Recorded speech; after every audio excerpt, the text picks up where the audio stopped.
वाली बात हो गई। क्या साक्ष्य चाहिए भाई, बोलिए, हम देने के लिए तैयार हैं। सारा मीडिया में हम साक्ष्य दिए हैं।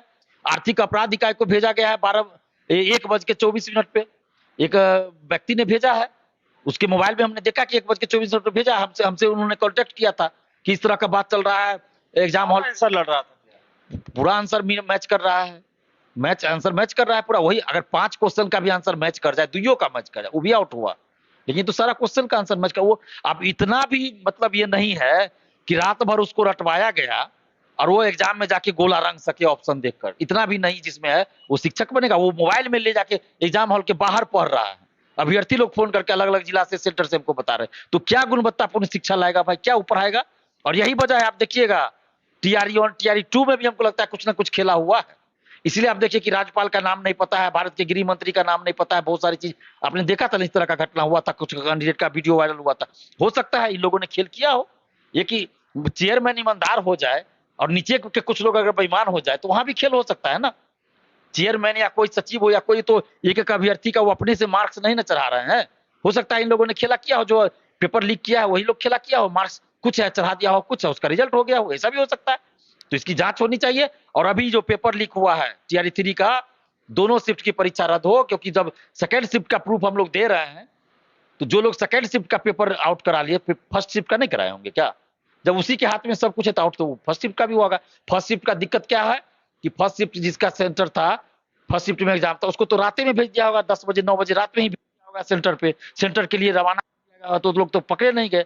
ये तो सेकेंड शिफ्ट वाले चूंकि सुबह तक थे वो उस हॉल में, मैरिज हॉल में, इसलिए वो पकड़ा गया। बाकी और जगह भी बिहार के हर जिला से हमको फोन आ रहा था। पटना जंक्शन से गया है, गाड़ी में भर भर के कहाँ रखा गया पता नहीं, रात में आंसर रटवाया गया। हर जिला से फोन इस तरह का आ रहा था।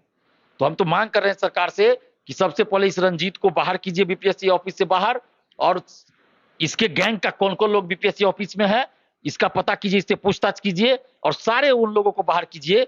और जो भी 7 साल 8 साल 5 साल से अधिक से, 5 साल से अधिक से जो लोग जमे हैं सबको बाहर कीजिए, क्योंकि लोग का गैंग बन गया है और ये लोग हर परीक्षा का पेपर लीक कराता है, धांधली सेटिंग कर रहा है। चुप्पी बरकरार है, कोई भी आधिकारिक बयान नहीं आया है। अगर नहीं आता है, आयोग ये मान के चलती है कि नहीं कुछ भी गड़बड़ नहीं हुआ है, तब अगर पेपर लीक तो हुआ है, पेपर लीक तो हुआ, इसमें अगर मगर की कोई बात नहीं है। प्रूफ हम दिखा रहे हैं, हमको जहां भी कहा जाएगा हम आने के लिए तैयार हैं। प्रूफ हम दिखा रहे हैं। जो व्यक्ति ने भेजा उसके मोबाइल में हमने खुद देखा है मुजफ्फरपुर में। हम दरभंगा से आज पटना आ रहे थे, मुजफ्फरपुर में हमने बुलाया उसको और देखा है, मोबाइल में था, 1:24 पे भेजा गया था। और ये 300 लोग पकड़े गए हैं, इसका तो आधिकारिक है ना कि 300 लोग पकड़े गए। तो ये क्या करने के लिए गए थे भाई? परीक्षा सेंटर उनका बिहार में है और परीक्षा के सुबह में वो झारखंड में क्या कर रहे हैं? हजारीबाग में बर्थडे मना रहे थे किसका? कि हनीमून मनाने गए थे? क्या करने गए थे भाई? ये तो सवाल वैसे ही खड़ा हो रहा है।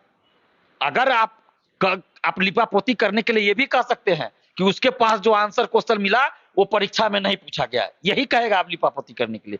लेकिन हम कहना चाह रहे हैं अगर नहीं भी मिला ना तो भी तो ये गलत है, तो भी तो ये गलत था कि वो धांधली सेटिंग करने के लिए गया था। 300-400 लड़का एक हॉल में पकड़ा, वैसा वैसा कई जगह हुआ, तो ये भी अपराध है।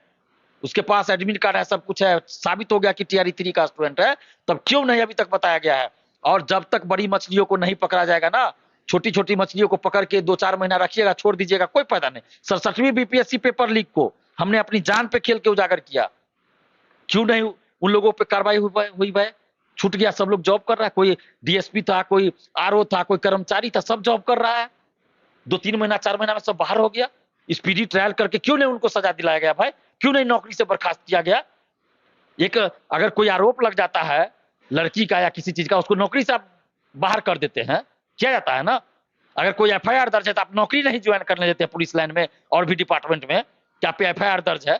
और यहाँ पेपर लीक में संलिप्त पाया गया, इससे पहले भी वो सेटिंग करके नौकरी में आया और उसको आप बाहर छोड़ दिए, नौकरी फिर ज्वाइन करवा दिए। तो ये दिखा रहा है कि सरकार की नीयत ठीक नहीं है, सरकार की मंशा ठीक नहीं है। और सरकार में सभी पार्टी रही है, सभी गठबंधन का सरकार बिहार में रहा है और हर गठबंधन की सरकार में पेपर लीक हुआ है, लेकिन कार्रवाई के नाम पे कुछ नहीं, बस दिखावा। और हम आज भी कह रहे हैं सरकार से, हाथ जोड़कर विनती कर रहे हैं, नीतीश बाबू आप 18 साल से मुख्यमंत्री हैं और कार्रवाई नहीं किए तो ये आपके राजनीतिक कैरियर में एक दाग लग जाएगा, धब्बा लगा हुआ है। इस धब्बा को, इस दाग को छुड़ाइए, मिटाइए और शिक्षा माफियाओं पे कठोर कानूनी कार्रवाई कीजिए। और हमें मांग कर रहे हैं कि जो भी अभ्यर्थी ऐसे मामलों में संलिप्त होते हैं उसको आजीवन प्रतिबंधित कीजिए। कोई फॉर्म नहीं भर सकता, कहीं नौकरी नहीं कर सकता है। अगर वो जॉब में है, चाहे वो शिक्षा माफिया हो, दलाल सेटर हो या अभ्यर्थी हो, जॉब में है, उसको जॉब से निकालिए, बाहर कीजिए। और इसके बाद 15 साल कम से कम सजा हो, 10 साल से अधिक की सजा का प्रावधान कीजिए।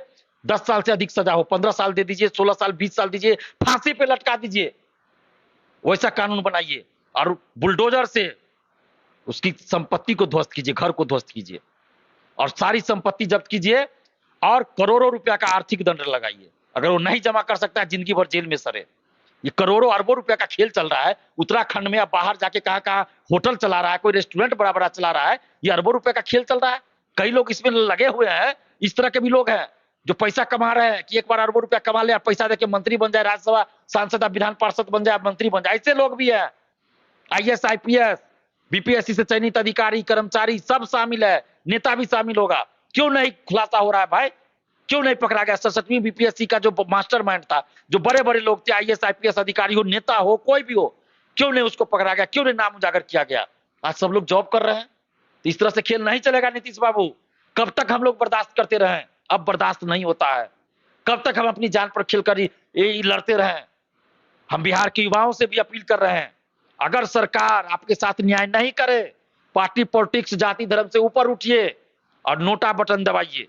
किसी को वोट नहीं दीजिए इस लोकसभा चुनाव में, नोटा बटन दबाइए। आप भी दबाइए, जाइए बूथ पर जहां आपका है, वहां जाइए चुनाव के दिन और नोटा बटन दबाइए। अपने परिवार वालों को, अपने सगे संबंधियों को, रिश्तेदारों को, दोस्तों को, अपने गांव वालों को, मोहल्लों वालों को समझाइए और नोटा बटन दबाइए। सबको कहीं नोटा बटन दबाए, नहीं तो ये सरकार सुनने वाली नहीं है। कब तक हम लोग इस तरह करते रहे भाई? एक हद होता है। परीक्षा पेपर लीक, आंदोलन करो, परीक्षा रद्द, फिर परीक्षा हो, फिर पेपर लीक। जब तक बड़ी मछलियां नहीं पकड़ी जाएगी, पेपर लीक जो ये हुआ है, न तो ये अंतिम है, न प्रथम है। और अगर बड़ी मछलियों को नहीं पकड़ा जाएगा तो ये अंतिम नहीं होगा, फिर पेपर लीक होगा और परीक्षा कराने का कोई मतलब नहीं है।